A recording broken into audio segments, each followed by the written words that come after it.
Sabe, no começo da guerra, eles eram vistos quase como brinquedos no campo de batalha, zumbindo por aí, causando um estrago aqui e ali. Mas hoje, hoje os drones são talvez a arma mais decisiva na Ucrânia. Eles estão literalmente reescrevendo as regras da guerra em tempo real. E é exatamente para entender como essa revolução aconteceu que estamos aqui. Para a gente ter uma dimensão do que isso significa, pensa nesse número, 80%. Segundo o presidente Zelensky, essa é a porcentagem de todos os alvos russos que agora são destruídos por drones ucranianos. É um número absurdo, né? E ele levanta uma pergunta bem óbvia: como eles chegaram a esse ponto? E olha, isso não foi uma coisinha que aconteceu aos poucos, não. Foi uma verdadeira revolução, forjada ali no calor da batalha. Ver o drone sair de uma ferramenta improvisada para se tornar o pilar da defesa ucraniana nos faz questionar. Exatamente isso. Como que um esforço vindo de civis conseguiu transformar uma ferramenta adaptada na arma mais eficiente que a Ucrânia tem hoje? E o mais curioso é que a resposta para isso não está num general cheio de medalhas, nem numa estratégia militar tradicional. A resposta está em um grupo bem improvável, liderado por uma figura mais surpreendente ainda.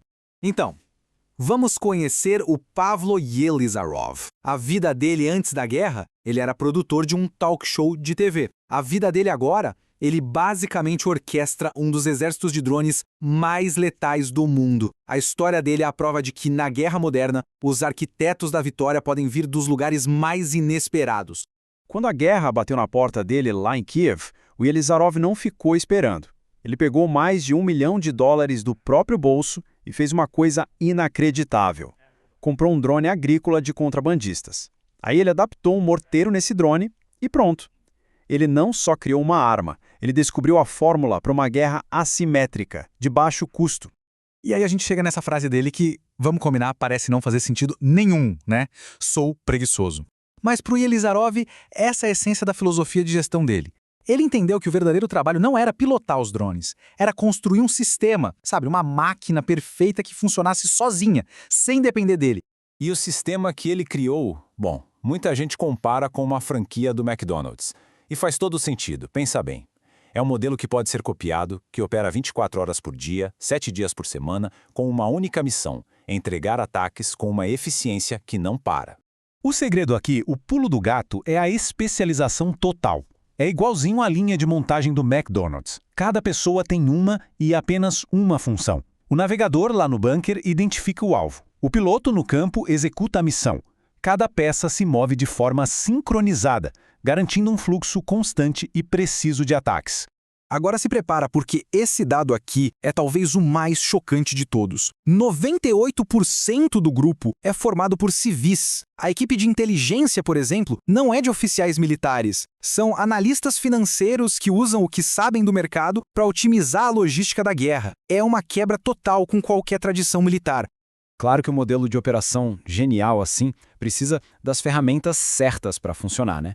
E o arsenal que o grupo usa, assim como a sua estrutura, está sempre evoluindo.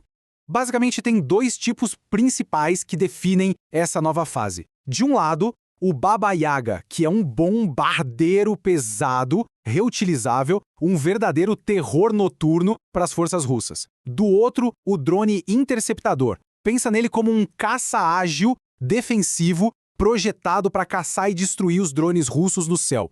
O simples fato de que foram os próprios soldados russos que deram a ele o nome de Baba Yaga, uma bruxa do folclore deles, já diz tudo. É uma arma psicológica. Ele é grande, barulhento e caça à noite com uma precisão letal. E o mais importante, ele volta para a base para ser rearmado. O retorno sobre o investimento é inacreditável. Para cada dólar gasto nesse drone, ele causa cerca de $1.000 em danos ao inimigo. Tá, e qual é o resultado de toda essa inovação na prática, né? Bom, o impacto é medido em aço destruído, bilhões de dólares em perdas e um desgaste psicológico que não dá trégua.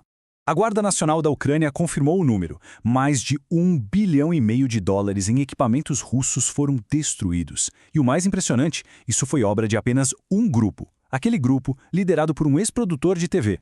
E quando a gente olha os números, a lista do estrago é surreal. Estão falando de mais de 2.000 tanques, mais de 3.000 veículos blindados, centenas de peças de artilharia, tudo isso eliminado por uma única unidade. Isso mostra um impacto cirúrgico e, ao mesmo tempo, devastador. E para a coisa ficar ainda mais eficiente, a Ucrânia fez algo que parece saído de um videogame. Eles gamificaram a guerra. As unidades de drones ganham pontos por cada alvo destruído. Se acumularem pontos suficientes, podem trocar por equipamentos novos. Isso cria um ciclo vicioso de competição e inovação que só aumenta a eficiência no campo de batalha. O custo em vidas para a Rússia é assustador. E como dá para ver, ele não para de crescer. As baixas causadas por drones aumentam mês a mês, chegando a 35 mil em dezembro. Esse número já se aproxima ou até ultrapassa a capacidade de recrutamento russa. Isso cria uma taxa de desgaste que é simplesmente insustentável. E a gente termina com um alerta, um recado bem direto do próprio Pavlo Yelizarov. Para ele, a inovação da Ucrânia não é só uma defesa desesperada, é uma lição vital que os vizinhos europeus e a OTAN, segundo ele, ainda não aprenderam. A questão que fica no ar é, enquanto a Ucrânia redefine a guerra em tempo real, o resto do mundo está de fato prestando atenção?